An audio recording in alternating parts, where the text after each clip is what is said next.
Once again, my name is Jeremiah. I'm one of the pastors here at Westbridge, and it's awesome to have you guys here. Change 30, the reason for the name is that the average lifespan of a Russian orphan is 30 years old. And so the goal behind Change 30 is to change that number from 30 to a different number, and obviously a higher number. And so we've been partnering with Change 30 for the last year. It's our goal to send a team there in 2021. So we're scheduling trips for 2021, and we are looking forward to being able to send a team to Kaliningrad, Russia to work with Change 30 on the ground and to see what our generosity is doing over there.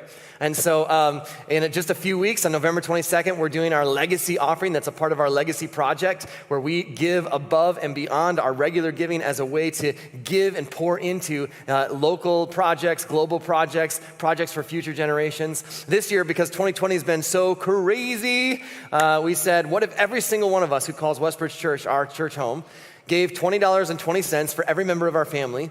We could easily raise upwards of $30,000 in one day. And our goal is 100% participation, and then we give 100% of it away. And I know that God has blessed some of us to the point where we could do even more than that. And so that's our goal. That's coming up on November 22nd. We're going to be receiving our legacy offering that day. So keep that in mind. Pray about what God might have you do as we participate in that together. Now, today, we're kicking off this series called Blind Spot, and we all know what a blind spot is, right?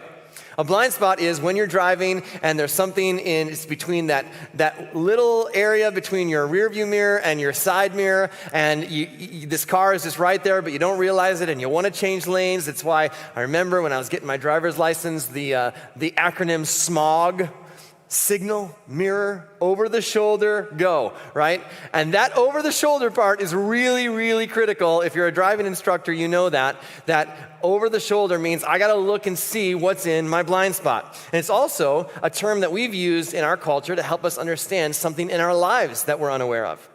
And it's something that we would probably do something about if we were actually aware of it. But the reality is, we're just unaware of it. It's kind of snuck up on us. It's something that we really weren't aware of until we start to move in our life in some direction, and then it starts to cause damage, and then the harm is there, and then the danger is there. And so over the next few weeks, we're going to look at some of these things that show up in our blind spot. Things that kind of sneak up on us, and we didn't even realize how dangerous it was until we start to move in that direction, and we just didn't notice them. And so this series is going to be an exercise in looking over the shoulder and looking into our blind spot and figuring out what are those things. So to kick off this series, particularly during this season that we have been in, which has been such not only a crazy year from the standpoint of COVID and all of the things surrounding that, and from all of the issues, social issues that are going on, and election and all of the things. It's just been a crazy, crazy year. And so this blind spot of our words is what I want to start off with. Because I think sometimes we don't realize how powerful our words can be. And all of us have moments in our life that are sort of burned into our memory. In fact, let's just take a quick poll this morning. If you're participating online, just put an exclamation point in the chat if you can say yes to any of these. How many of you can remember where you were on 9/11? Lift your hand nice and high. That just is burned into your memory, right? How about this? We'll go back a little further. How many of you remember where you were when the space shuttle Challenger exploded? Okay, a few less hands. All right. How many of you remember, you're old enough to remember where you were when JFK was shot? Okay, a couple of hands. All right. How about the Titanic sinking? Anybody? Okay. All right, I just wanted to make sure. Does anybody remember where you were, that moment in time when Puff Daddy changed his name to P. Diddy? Anybody? Okay, all right, just double checking. Throughout our lifetime, each of us will have multiple moments that are burned into our memory. And for some of us, it's like these big, sort of moments in national history. For others of us, maybe it's just in our own memory, and it wouldn't really mean anything to anybody else, but it's something that we remember, a moment in time that stands out to us. And sometimes it's the words that people have spoken to us. For good or for bad, sometimes words get really seared into who we are. And we often see the worst of it during an election cycle, don't we? And everyone's verbally assaulting everyone else. And man, as bad as it is today, listen to some of the things that were said in previous elections, in presidential campaigns from our nation's history. In 1828, Andrew Jackson versus John Quincy Adams. Adams called Jackson the son of a prostitute Indian squaw and a mixed-race father. That's what he said. He called Jackson's wife a bigamist, called Jackson himself a murderer, and Jackson's wife, Rachel, was so upset she died of a heart attack before she ever saw him get inaugurated. In 1884, Grover Cleveland versus James Blaine. The Blaine campaign tried to capitalize on a rumor that Grover Cleveland had an illegitimate child, and they wrote a jingle, and I don't even know the tune, and I wouldn't even attempt to sing it, but the words are, "Ma, ma, where's my pa? Gone to the White House, ha, ha, ha." That was the jingle that they wrote. In 1938, Al Smith versus Herbert Hoover, Hoover supporters attacked Al Smith because he was from a working class Irish family, and they said that if he wins, the White House is gonna smell like corned beef and cabbage. So he's attacking his heritage and his ethnicity. And so one of the things that will ultimately define our life is our words. I mean, words are powerful, and our words can have a big impact on the people that we do life with. Our words define us in a lot of different ways. Let's do another quick poll here today. I'll give you a quote, and you see if you remember who this was from. And if you know the answer, shout it out, right? Float like a butterfly, sting like a bee, the hands can't hit what the eyes can't see. Muhammad Ali, baby, that's right. How about this one? An eye for an eye makes the whole world blind. Anybody? That's Gandhi. Gandhi said that. How about this? 'Tis better to have loved and lost than never to have loved at all. That is Alfred Lord Tennyson. And apparently Alfred never gave his heart away in 9th grade, only to have her step all over it and hand it back to him in hundreds of pieces. Just me. Okay, just me. All right. Didn't realize that. Thought that would resonate a little more, but apparently that's just me and me alone, not Alfred Lord Tennyson. How about this? Darkness cannot drive out darkness. Only light can do that. Hate cannot drive out hate. Only love can do that. Anybody? Martin Luther King, Dr. Martin Luther King Jr. That's right. How about this one? My mama don't like you, and she likes everyone. That is Justin Bieber. How did you know that? That's amazing. I can't believe someone actually knew the quote from Justin Bieber. Yeah. Gandhi, nah, but Justin Bieber, we're up to speed on that. All right. At some point in our lives, you've probably heard another famous phrase, sticks and stones can break my bones, but words will never hurt me. And the reality of life is, we know that that's not true. We know that that's not true. Words contain ideas. Words contain emotions. Words can absolutely hurt us. In your lifetime, people may never credit you with a particular quote or a particular phrase, but the reality is, your words still matter. Your words have influence. Your words have power. And one of the most dangerous things that we can do as human beings is to downplay the significance of our words or the impact of our words. It's easy to convince ourselves that our words aren't really that big of a deal, but they are. In fact, the tongue is disproportionately powerful. The tongue is disproportionately powerful. For something so small to have so much power, it's so disproportionate. When you take a minute and think about it, it's pretty amazing. The way that we can take 26 letters in the alphabet and we can arrange them into words. And then we arrange words into sentences, and sentences create ideas and thoughts and emotions and feelings. And we arrange these things. It can make such a massive difference. And let's be honest, we've all said something that in the emotion of a moment that we wish we could take back, that we wish had never passed through our lips, and maybe a week later or a month later, it didn't cause us that much damage, and you kind of laugh about it and say, man, that was something really stupid, I wish I hadn't said it. But we've also had those moments where we've said something, or we've had things said to us, and weeks later, or months later, or years later, we're still thinking about it. It's scarred us. It's really left its imprint on our lives. Hurtful words, degrading words, gossip words, discouraging words, judgmental words. And all of us have experiences that to this day we can still remember somebody speaking hurtful words or accusing words, and we can still feel that sting. And we can tell where we were. We can tell who spoke them. Anytime we think about it, we're just brought back to that moment. Those words have stuck. And maybe you've even said things that you wish you hadn't. Maybe you have things that you've said that have stuck in the minds of the ones that you love. And for them, they think back to a moment where you said something and you have experienced incredible regret from the words that you've spoken, because words are incredibly powerful. In fact, James, the brother of Jesus, said this: if you claim to be religious but don't control your tongue, you're fooling yourself. Your religion is worthless. We don't even need a verse to tell us that, because we have all known people who claim to be religious, who claim to be, godly, who claim to be followers of Jesus, but every time we're around them, it seems like they're verbally vomiting all over everyone in their path, and it's because the tongue is disproportionately powerful. The tongue is disproportionately powerful. It's so powerful that when James, the brother of Jesus, writes a letter to followers of Jesus living in the first century, here's what he says. He says they were experiencing all kinds of persecution because of their faith, and he spends a lot of time talking to them about the power of their tongue.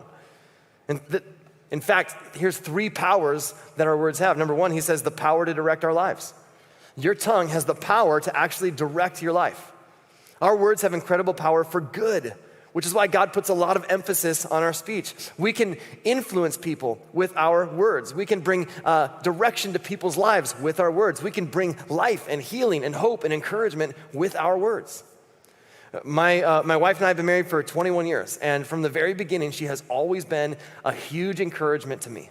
Always speaks words of life, always lifts up, always encourages. When I was younger, I had a friend who I'm still friends with. Many of you have known him. He speaks here at Westbridge a couple of times a year, Dave Nelson. Dave, when I was 15 years old, we met, and Dave encouraged me, and he gave me opportunities to speak. My very first time speaking, I think it lasted about 4 minutes. I was like, well, I'm done. That's all I got. But he's like, hey, good job. And he knew it was terrible. But he just kept speaking life and encouraging. I'll never forget one of my high school teachers saying to me, Jeremiah, after 25 years of teaching, after all the students I've ever had, you've got more talent and potential than any of them. I totally made that up. That never happened. But you can imagine how powerful that would be, right? No teacher ever said that about me. There was a girl named Cheryl Pruitt, and she grew up in a rural area. Her dad owned a small grocery store, and every week the milkman would come in to stock the shelves with milk, and every week he'd come in and she'd be hanging out in her dad's store, and the milkman would pat her on the head and say, how's my little Miss America doing? And he would just encourage her, and she'd be hanging out, and he'd be stocking shelves with milk, and the milkman would tell her how talented she was, and he would encourage her and just tell her, oh, you're so beautiful. And then eventually, after a few years, she became comfortable with that nickname. How's my little Miss America doing, he'd say. And then in 1980, she stood on the stage in Atlantic City and was crowned Miss America. And she gave credit to her parents and to God's grace in her life, but she also gave credit to the words of the milkman from her dad's store, who every week would come in and say, how's my little Miss America doing? And I still think about that story each evening when I pat my kids on the head, and tuck them into bed and say, good night. How's my little Miss Millionaire doing? James says this. He continues, indeed, we all make many mistakes, for if we could control our tongues, we would be perfect and could also control ourselves in every other way. This is so important. James says if you're able to restrain your mouth, if you're able to guard what you say, if you're able to do that, if you can ever get to the point in your life where you start to choose your words more carefully, that's about as flawless as you're going to be in life. That's a bold statement. Think about all of the things that take incredible discipline in life. Stopping a bad habit, losing weight, getting out of debt, cheering for the Vikings. All of these things, right? Just incredible discipline.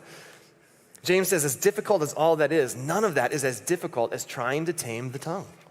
It's so very difficult. And yet, he says, but your words have the power to direct life. If you're married, it's because at some point you used your words to communicate your interest, to express your love, and ultimately to recite your vows. If you're employed, it's because at some point you used your words to sell yourself to your employer, to speak during that interview. It's possible that your words have even cost you a job, or cost you a friendship, or even cost you a marriage. And James is arguing pretty successfully that our words have incredible power. And then he continues in the next verse. He says, we can make a large horse go wherever we want by means of a small bit in its mouth. He says, think about this. This is how disproportionate your words can be. You can take something that weighs about a pound and you put it in the mouth of a horse that weighs over 1,000 pounds, and you can control the entire horse. That's a lot of power. James is saying that our words affect more than just our speech. They actually affect our entire life. Words create ideas. Ideas create direction. Think of how true this is. Who's the most positive and optimistic person that you know, that you can think of? It just comes out in the words that they use, doesn't it? It directs their life. It's revealed in every aspect of their life. Same thing with negative people. Their demeanor, their attitude, their tone, their body language, it's all affected by the words they speak. And then James continues, he says, a small rudder makes a huge ship turn wherever the pilot chooses to go. And even though the winds are strong, in the same way, the tongue is a small thing that makes grand speeches. He goes, I'm going to give you another word picture just so I can make my point. I'm saying the same thing, a different word picture. He's going the extra mile to make sure that we can understand this. People who are in control of their mouth, in control of their tongue, in control of their words are really in control of themselves and where their life is headed. Because our tongue, our words have the power to direct our lives. But then he says something else. He talks about another power of the tongue, and he says this, our tongue, our words have the power to destroy our lives. For all of the power that we have to direct our lives, to influence, to bring health and life and hope and encouragement, we also have the power to destroy life. I don't even need to read any verse to prove this to you. I see this all the time. We've seen the effects of verbal abuse in relationships. We've seen how someone can go into a marriage relationship and they feel confident and they feel excited and there's hope about their marriage, and all of a sudden, years down the road, one spouse or the other continues to talk to that person negatively, continues to tell them that they don't measure up, continues to tell them all the ways that they fall short, and it's really just verbal abuse. And they never laid a hand on them and they never physically abused them, but there's just something about verbal abuse that's so powerful. And 5 years or 10 years or 15 years later, it's like, man, they don't even think they can do anything right. Nobody hurt them physically, but the words of the person that they loved and trusted and put their confidence in has just completely destroyed them. Because words are powerful. Words have the power to destroy. And some of you had words spoken to you years ago that to this day still affect your self-esteem. To this day, you see yourself through that lens of what that person said to you. And you could rattle off all the things that you've done in your life that are amazing accomplishments and things that you've done to try to prove your worth because one person at some point in time said something. And James says that's the power of the tongue. It can direct your life, but it can also cause just massive, incredible destruction. He says this, next verse, in verse 5, a tiny spark can set a great forest on fire. Man, we know this is true. Just look at how bad the fires were across the West Coast this year. We were, in September, we were up in Brainerd as a family for a few days, and there was this beautiful day, but you could barely even see the sun through the haze here in Minnesota, and we looked it up, and it was literally the haze that was coming from the West Coast fires, and because of the wind blowing across the nation, it had actually caused a haze in Brainerd, Minnesota. Some of you remember this. There's some hazy days caused from fires that are hundreds of miles away. And what caused those fires? A spark. And this is the point James is making. Matches that can fit in the palm of your hand have the potential to create a fire that destroys millions and millions and millions of dollars worth of property and hundreds of thousands of acres and can even take human life. It doesn't seem fair. That doesn't seem to balance cause and effect, that something so incredibly small can actually cause that much damage. And that is exactly the point that James is making. He says that's in your blind spot. You don't see it. You don't see how powerful it can be. And you just dropped one word. You just said one thing, and you didn't realize the spark that set off. And you didn't realize the damage that you were leaving in your wake. The tongue is disproportionately powerful. And if we're honest, we have seen the same thing happen with our words. Well, I mean, all I said was, and they just went off. They got so angry. They got so hurt. All I said was this, and it's like their whole life is ruined. All I said was this, and my parents just went crazy. All I said was this, and now my kid won't talk to me anymore. I don't know what I did wrong. We don't get it. We don't seem to understand it. James just goes, that's the power of your words. It can set off a spark. Your words can start a fire that you cannot put out. And as much as you'll want to, you'll become a bystander as you watch that fire rage, and you will wish with everything inside of you that you could take it back and that you could reverse the damage, but once the fire has begun to spread, sometimes it's too late and the damage is done. And then in case you've missed it up to this point, he clarifies, he says this in verse 6, and the tongue is a flame of fire. It is a whole world of wickedness, corrupting your entire body. It can set your whole life on fire, for it is set on fire by hell itself. James, relax. You're harsh and my mellow. Like, wow. He's using really graphic language to convey that our tongue constantly has the potential to do unlimited damage to ourselves and to other people. And when your 6-year-old, talks back, you don't put their mouth in timeout, right? You put the whole person in timeout. Right? When you say something at work and it causes damage, they don't fire your mouth, they fire the whole person. Right? When you say something wrong to your spouse, it's not your mouth sleeping on the couch, right? And think for just a minute about some of the ways that you've caused damage with your words. Maybe it's been insensitive words. Have you ever said something just flippant in a moment and you didn't really think anything of it, but your insensitivity cut somebody? It hurt them, it wounded them. You cut them down and you didn't mean to. It was just in your blind spot. You weren't even aware that you said it. You weren't even aware that they were mad at you. You didn't even know the hurt that you caused. How about negative words? Maybe you are someone who always sees the glass as half empty, right? Like Debbie Downer is your theme song for life, and you're always complaining and giving reasons why the world sucks. Or maybe it's angry words. We've all said something in the heat of the moment that we didn't mean, but we knew it would cut deep and we knew it would hurt them. And man, do you ever feel better saying it? You're like, this is really gonna sting. And then you say it, and it's a good one. It's a real zinger. And you never feel better after you say it. But now the damage is done. Now you've lit the match.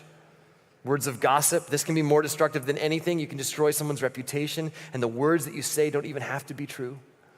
And this is why words are so powerful. And now we live in an era of social media words. Your social media words matter. I mean, think about this. Employers now look through your social media to decide if they're going to hire you. Some of you say things on social media that you would never, ever, ever have the cojones to say to someone's face. But you are a keyboard warrior. Oh, that's a good one. I'm not going to show them. Social media gives you this platform. But what is the damage that we're causing? And James says that your words are powerful. They're disproportionately powerful.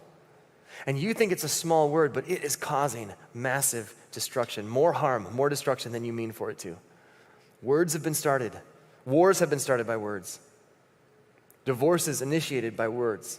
Parents split up from kids in their relationship with their kids over words. Self-esteem ripped away because of words. Careers destroyed because of words. Nations divided because of words. And I'm guessing you already know all this because you have your own story of destruction. All of us have a story somewhere along the way where you could probably stand up here and give your story and talk about how you burned a marriage with words, or a relationship with kids, or you couldn't figure out how to control your tongue. You just destroyed a career, destroyed your future, because that's the negative impact of our mouth. As a matter of fact, if you really want to say something stupid, speak publicly every week.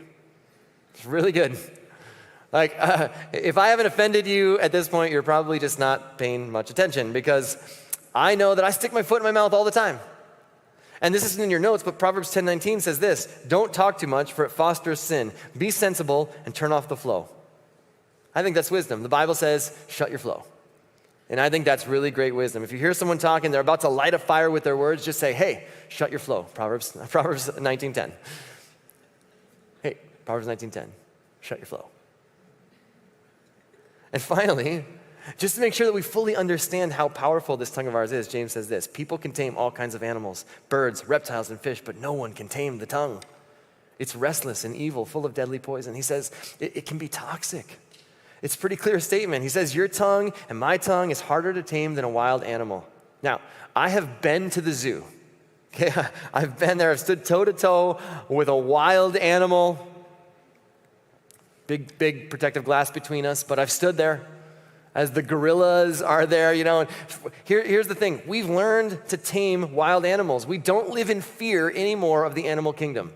It wasn't always that way. And James says at some point we learned to tame animals. We're not afraid of them. We figured out how to subdue the animal kingdom, but we have never been able to learn how to tame the tongue.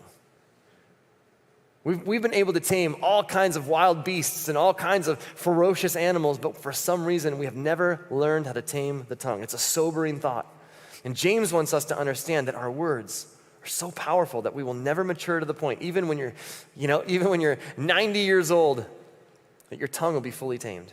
You still have the potential to burn a relationship. You still have the potential to destroy someone with your words, and you still have the potential to build people up, to create life, to bring healing and encouragement. And then he tells us the last power of the tongue. He says it also has the power to reveal what's inside of us. Our tongues reveal what is going on in our hearts. Here's what he says. Sometimes our tongue he's talking about, sometimes it praises our Lord and Father, and sometimes it curses those who have been made in the image of God. And so blessing and cursing come pouring out of the same mouth. Surely, my brothers and sisters, this is not right. Does a spring of water bubble out with both fresh water and bitter water? Does a fig tree produce olives or a grapevine produce figs? No, and you can't draw fresh water from a salty spring. I mean, think about this. What's up with that, he says? You come in Sunday morning and it's all, let there be light, right? And then you get to the intersection in the minivan and you're fighting with each other. He's going, what's going on? How is that possible? And you're arguing and we criticize things that we don't like and we rant on Facebook and Twitter and Instagram and everyone we disagree with, and we go to work on Monday and we gossip about people we work with who are made in God's image. And so James started out asking the most obvious question. He goes, okay, does a fig tree produce olives? And the answer is no. He says it's not right. And he's not saying it's not right, so stop doing it. He's saying it shouldn't even be possible. You don't find this in nature. You don't find where one type of tree produces a different kind of fruit. You don't find where one spring produces a different kind of water. It doesn't happen. It doesn't work in nature. And for some reason, we are able to do that. We're out of the same mouth, we worship God and then we curse people. We use our words to destroy people who are made in God's image. The same instrument that praises God shouldn't be able to bring people down who are made in his image. It's a problem with the source. It reveals what's going on in our hearts. James says you can't tame the tongue. And then he just stops. Like, that's the end of the discussion. He doesn't offer a solution. He doesn't say, here's what you got to do about it. You can read the rest of James chapter 3. He just gets started, jumps into a totally different topic.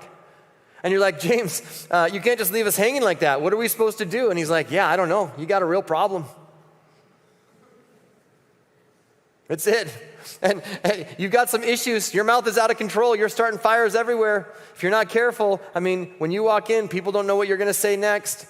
Sometimes you're angry, sometimes you're frustrated, sometimes you gossip about people and you don't even realize it, but you kind of, you knew something and you let it slide to somebody else, and now you've created a fire and you can't put it out, and you didn't even realize the fire that you started. It's in your blind spot. You didn't see it.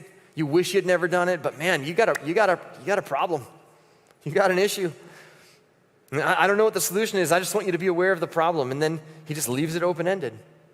And so that's what we're going to do. Let's close in prayer. I'm just kidding.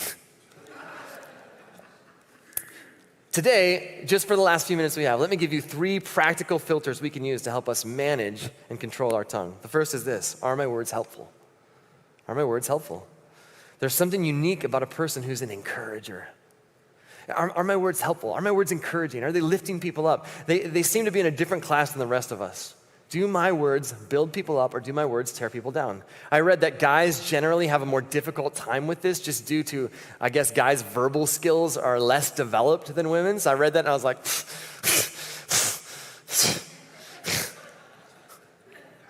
but whatever. I know this is a difficult discipline, but what if before we speak, we run our words through this filter? Are my words helpful? Are my words encouraging? Do my words bring life? The Apostle Paul writes this: let everything you say be good and helpful so that your words will be an encouragement to those who hear them. So are my words helpful? Secondly, ask yourself this question: will my words be heard? Now, let's just be realistic. Life isn't always going to be roses. There's going to be times where you have to have a difficult conversation with someone. That's just a part of life. But how you approach them is every bit as important as what you say. Again, in Ephesians 4, the Apostle Paul says, instead, we will speak the truth in love, growing in every way more and more like Christ.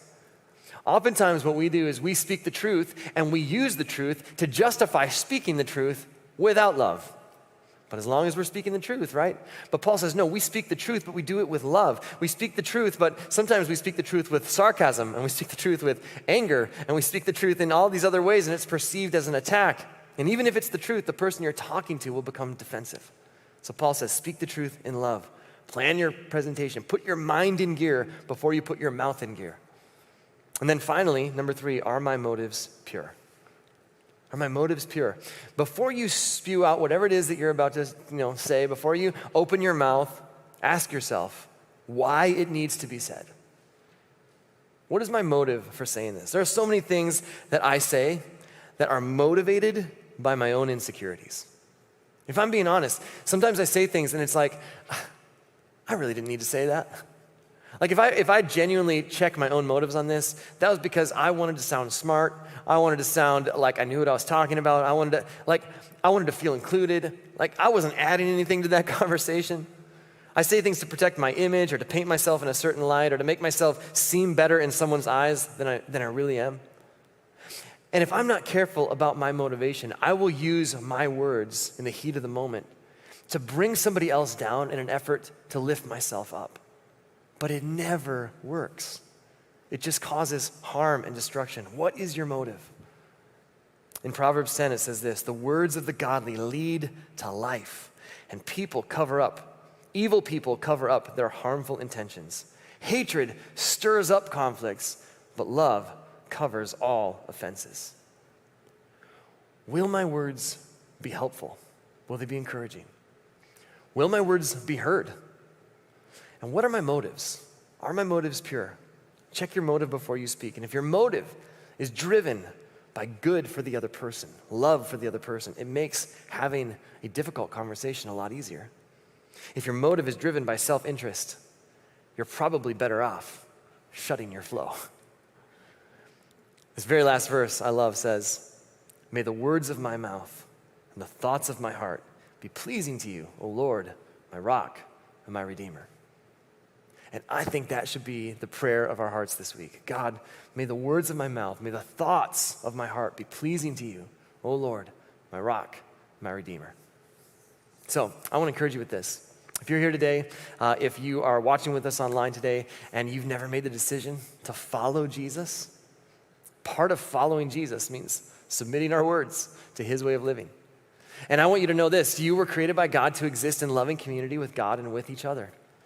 And Jesus came into the world because from the very first human beings to every one of us, at some point we said, thanks but no thanks, and it caused brokenness. But Jesus came into the world to restore relationship with us, and you have been invited to be a part of God's family forever and ever. If you've never said yes to that invitation, I want to encourage you. You can do that, whether you're watching online, whether you're here in the room, you can do that by just agreeing with this simple prayer as we close. Because what we discover through eyewitness accounts is that Jesus was the ultimate example of how to live and how to love. And the ultimate expression of love, he was put to death, his body was laid in a tomb, and according to multiple eyewitness accounts, he rose from the dead. And that means there is more to this life than this life, and you and I have been invited to be a part of God's family forever. That's why we celebrate water baptism. It is a resurrection to new life that Jesus offers. And it's not based on anything you've done. It's based on who Jesus is and what he has done on your behalf. So the message of the scriptures, cover to cover, is God is building a family and he wants you in it. And if you want to say yes to that, just agree with this simple prayer as we close. God, please forgive my sins. Forgive me for the times that I've walked away from you. I thank you that you never walked away from me. And I pray, adopt me into your family, make me your son, make me your daughter, and help me to put my trust in you and to follow you as best as I know how from this moment on. And God, for every one of us, as we submit our life to you, as we put our trust in you and your way of living, may we submit our tongues to you. May we learn, as we follow you and put these things into practice, may we learn the power of our words, and may we use them to speak life, to speak hope, to speak healing and encouragement to those around us. And as we do, may we be a reflection of your love, your grace. We pray this in your name. Amen.